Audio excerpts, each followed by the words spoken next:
सभी को नमस्ते। आप सबका हिंदी प्रज्ञा चैनल पर स्वागत है। हम पढ़ रहे वार्णिक छंद और हमने इससे पहले एक छंद देखा था, द्रुत विलंबित छंद। आज दूसरा पढ़ते हैं, वंशस्थ छंद।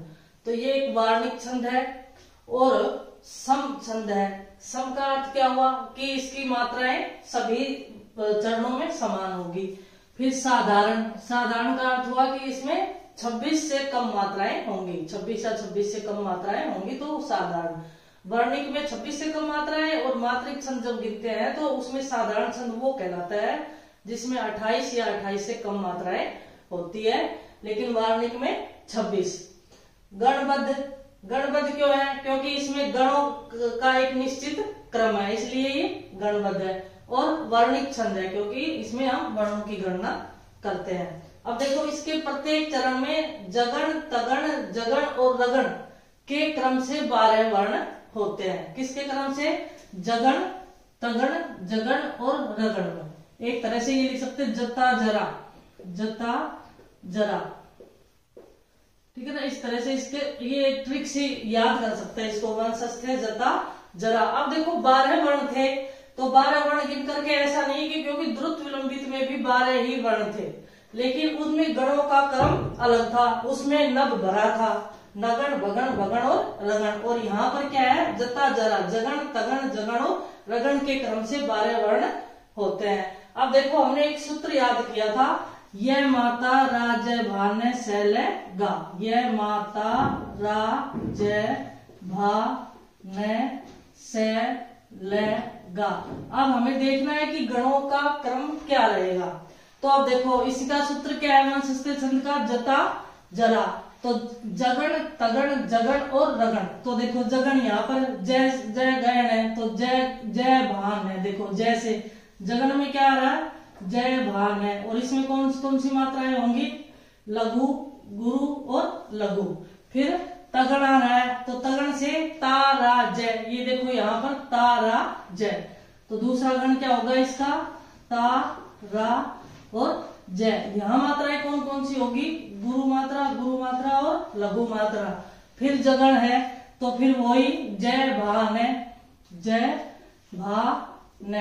फिर मात्राओं का क्रम कौन सा होगा? लघु, गुरु और लघु मात्रा। फिर रगण है तो रगण से कौन सी होगी? रा जय भा, रा जय और भा। अब यहाँ कौन सी मात्रा हुई?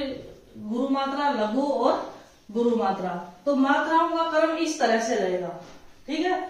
इसमें वंशस्थ छंद में मात्राओं का क्रम जता जरा, ये सूत्र तो आप याद कर ले। ये एक ट्रिक सी है कि इसमें जगण, तगण, जगण और रगण के क्रम से मात्राएं आती है और 12 वर्ण होते हैं। यह सम छंद है, साधारण है। सम किस लिए? क्योंकि इसमें सभी में मात्राएं जैसे 12 है, वर्ण 12 है तो सभी में 12 वर्ण ही आएंगे। इसके चारों चरणों में 12 वर्ण ही आएंगे, इसलिए सम है ये। साधारण अर्थात 26 से कम मात्राएं गिनी जाएंगी, इसलिए ये वर्णिक छंद है। फिर गणबद्ध है, ये गणों का निश्चित क्रम आएगा, जता जरा, जगण, तगण, जगण, रगण के क्रम से चारों चरणों में इसी तरह से इसका क्रम बना रहेगा। और वर्णिक छंद है, हम इसमें वर्णों की गणना करते हैं। तो ये इसके लक्षण थे। अब हम इसको उदाहरण से देखते हैं। लक्षण आपको समझ में आए होंगे, जरूरी है कि आप इसके लक्षण याद करें। अब उदाहरण से देखते हैं वंशस्थ छंद का उदाहरण। तो सबसे पहले तो यह सम छंद है। सम कैसे है? क्योंकि इसमें समान वर्ण आए हैं, चारों चरणों में समान वर्ण आए, इसलिए ये सम है। फिर साधारण है। साधारण का क्या अर्थ हुआ कि 26 से कम वर्ण है, इसलिए साधारण है। गणबद्ध, गणों का एक निश्चित नियम है, जगण, तगण, जगण और रगण के क्रम से। जो हमने इसका सूत्र लिखा है, जगण, तगण और जगण के योग से हर लाइन में इसी तरह से ये सारे गण आ रहे हैं, इसलिए गणबद्ध है। गणों का निश्चित क्रम है और वर्णिक छंद है। अब हमें मात्राएं देखो, जगण, तगण में कौन कौन सी मात्राएं चाहिए? ये जगण का अर्थ जय भान है, फिर तारा जय, फिर जय भान है और राजय भा, राजय भा। हमें मात्रा इस क्रम में चाहिए, लघु, गुरु, लघु, गुरु, गुरु, लघु, लघु, गुरु, लघु, गुरु, लघु और गुरु। इस तरह से मात्राएं चाहिए। अब देखते हैं, यहाँ पर देखो, यहाँ पर लघु मात्राएं आएगी, गुरु, लघु। ये क्या हो गया, जय भान है यानी कि जगन हो गया, ये जगन है। फिर गुरु, गुरु और लघु मात्रा, ये क्या हो गया, तगन, तारा जय, मात्रा इसी क्रम में आ रही है, तारा जय, तारा जय और तगन हो गया ये। फिर लघु, गुरु और लघु, फिर जय भान है, ये फिर जगन आ गया, जगन। और फिर आगे ये गुरु, लघु और गुरु, ये रा जय भा, ये क्या आ गया, रगड़ आ गया। इस क्रम से मात्राएं यहाँ पर आई है। इसी तरह से दूसरी लाइन और देख लेते हैं, यहाँ भी मात्राएं उसी क्रम से देखो, लघु, लघु, सॉरी गुरु, लघु, फिर गुरु, गुरु, लघु, लघु, गुरु, लघु, गुरु, लघु और गुरु। यहाँ हमने नियम में लिखा था कि जो जहां पर स्वर रहित यानी कि ये जो स्वर रहित जहां पर वर्ण आता है वहां अगर आगे होता है, शुरू में आता है तो उसकी मात्रा लगती नहीं है, और अगर बीच में आता है या बाद में आता है तो उससे पहले वाला वर्ण गुरु हो जाता है। तो यहाँ तो कोई मात्रा आएगी नहीं क्योंकि स्वर रहित है। साधारण भाषा में बोलते हैं कि आधा वर्ण है, वैसे भी बोल देते हैं, लेकिन आधा कोई वर्ण नहीं होता, स्वर रहित होता है, ये ध्यान रखें। तो अब देखो यहाँ पर भी जगन, ये जगन हो गया, ये क्या हो गया, तगन यहाँ तक, फिर यहाँ से फिर जगन और यहाँ से रगन। इस तरह से इसी क्रम में, यहाँ नीचे भी इसी क्रम में मात्राएं आएंगी, आप गिनना, इन दोनों में भी इसी तरह का योग है। तो ये वंश स्थित छंद हो गया।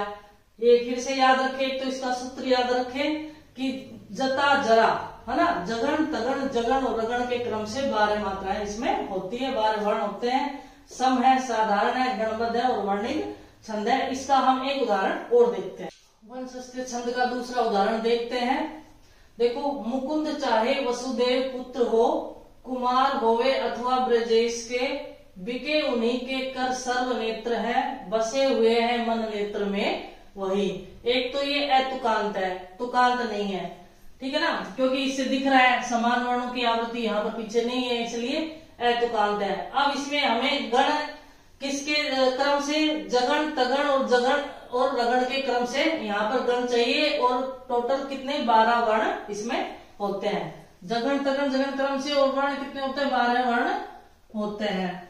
अब देखो इसके गिनते हैं मात्राएं, देखो यहाँ पर लघु, गुरु और लघु, तो ये आ गया जगन। फिर आगे क्या चाहिए, तगन, तो तारा जय, तो यहाँ गुरु मात्रा, गुरु और लघु, तो ये क्या हो गया, ये तगन हो गया। यहां पर ये जगन, जगन। अब फिर से जगन, लघु, गुरु, लघु, यहाँ फिर जगन आ गया, जगन। और यहाँ देखो गुरु, लघु और गुरु, तो यहाँ रा जय भा, रा जय भा, मात्राएं किस क्रम में आएगी, गुरु, लघु और गुरु के क्रम से मात्राएं आएगी, गुरु, लघु और गुरु। तो ये क्या हो गया, रगण हो गया। तो जगन, तगन, जगन और रगण के क्रम से इसमें मात्राएं हैं। अगर इसमें वर्ण गिनते हैं तो वर्ण 12 है। देखो 1 2 3 4 5 6 7 8 9 10 11 और 12 वर्ण है। और जगन, तगन, जगन और रगण के क्रम से मात्राएं हैं, 12 वर्ण है। इसी तरह से देखो एक लाइन में आप और गिन लेते हैं, फिर आप आगे गिनना। देखो यहाँ देखिए, लघु, गुरु और लघु, ये हो गया जगन।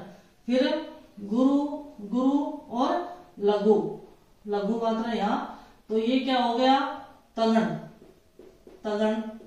फिर लघु, गुरु और लघु, ये क्या हो गया, फिर से जगन, जगन।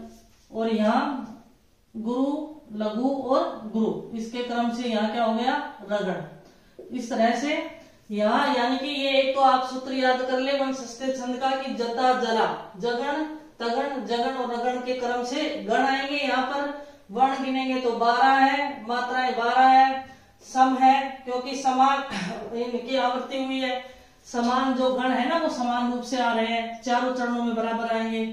फिर इसमें साधारण है, साधारण का क्या अर्थ हुआ कि 26 से कम इसमें वर्ण है, 12 ही तो वर्ण है तो 26 से कम है, इसलिए यहाँ साधारण है। गणबद्ध है, गण क्रमिक रूप से आए हैं और वर्णों की गणना हम यहाँ पर कर रहे हैं, इसलिए वर्णिक छंद है।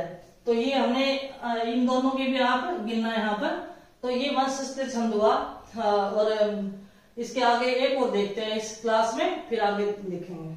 हमने पिछली एक दो क्लासों में पढ़े हैं वो 12 वर्णों वाले छंद कौन कौन से हैं, ताकि आपको ये याद रहे। देखो 12 वर्ण वाले छंद कौन कौन से हैं। एक तो द्रुत विलंबित है, इसमें 12 वर्ण होते हैं, लेकिन गणों का क्रम अलग अलग होता है, इसलिए मैंने थोड़ी सारणी बनवाई है ताकि आपको याद रहे। अब देखो इसमें नभा भरा, ये नगण भगण भगण और रगण का क्रम होता है, गणों का क्रम अलग है। देखो वर्ण तो 12 है, ये सारे ही छंद जो हैं ये 12 वर्ण वाले हैं, सब में 12 वर्ण हैं, लेकिन इनमें गणों का जो क्रम है वो अलग अलग है। तो इसमें गण कौन कौन से हैं, नगण भगण भगण और रगण। ये एक सूत्र सा मैंने लिखवा दिया है आपको, तो ये याद कर ले। तो इस क्रम से इसमें गण होंगे। इसमें मात्राएं नहीं गिनी जाती, इसमें गण गिने जाते हैं। एक तो वर्णिक छंदों में, ये याद रखे, वर्णिक का अर्थ ही वर्ण गिनना, मात्रिक छंदों का अर्थ मात्राएं गिनना, ठीक है। अब देखो दूसरा वंशस्थ है। वंशस्थ में जत जरा, यानी कि जगण तगण जगण और रगण के क्रम से आते हैं, ठीक है ना। जगण तगण जगण और रगण, और इसमें भी 12 वर्ण ही होते हैं। और गण कौन कौन से आते हैं, जगण आता है, तगण आता है, जगण आता है और रगण आता है। जत जर लिख सकते हैं। और आगे देखो भुजंग प्रयात। अब भुजंग प्रयात में 4 यगण बताए थे, है ना। 4 यगण के ये अर्थात 4 यगण। 4 यगण के क्रम से यगण यगण यगण और यगण। अब इसमें भी वर्ण तो 12 ही होते हैं, लेकिन इसमें 4 यगण आते हैं। फिर है तोटक या नंदिनी छंद, इसमें 4 सगण आते हैं, इसमें भी वर्ण 12 होते हैं, लेकिन 4 सगण यहाँ पर आते हैं। ये सगण जैसे मैंने लिख रखे हैं। तो ये ऐसे छंद है, द्रुत विलंबित, वंशस्थ, भुजंग प्रयात, तोटक छंद। 12 वर्ण किसमें भी। देखो यहाँ भी क्वेश्चन बनता है, इसलिए मैंने आपको ये लिखवाया है कि कोई भी दे दे कि 12 वर्णों वाले छंद कौन कौन से हैं। 3 ये ऑप्शन दे दिया, एक कोई अलग दे दिया, तो ये आपको ध्यान रहना चाहिए। जैसे इंद्र वज्रा है, उपेंद्र वज्रा है, उसमें 11 वर्ण है दोनों में, लेकिन उसमें जो गण लगाने का नियम है वो अलग है, गणों का अंतर है, लेकिन उसमें भी 11 वर्ण आते हैं। और ये 12 वर्ण वाले 4 ये छंद हमने कर लिए हैं। तो इसमें ये याद रखें कि कौन कौन से ऐसे छंद है जिसमें 12 वर्ण आते हैं, और गण के अंदाज से ही, गण के हिसाब से ही हम पहचान पाएंगे कि कौन सा है।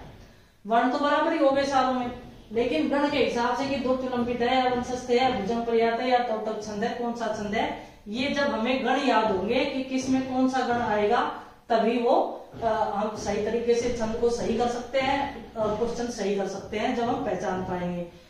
तो ये मैंने करवाया आपको जो छंद है। छंद आप आगे भी बहुत सारे छंद है आगे करवाने हैं, लेकिन इस क्लास में इतना ही आपको समझ आया होगा। और ये सारणी आपके बहुत काम की है, इसको आप याद रखें। और गणों का नियम जो है वो किसमें हमें मात्राएं गिननी है, किसमें हमें गण गिनने हैं, वो सारी चीजें भी आपको याद रहनी चाहिए। इससे पहले मैंने 3 वीडियो कम से कम मैंने इनके नियमों की ही करवाई है, शुरू की 3 वीडियो, तो आप उसमें जाकर देख सकते हैं कि इनके नियम क्या क्या है। इस क्लास में इतना ही। धन्यवाद सभी को।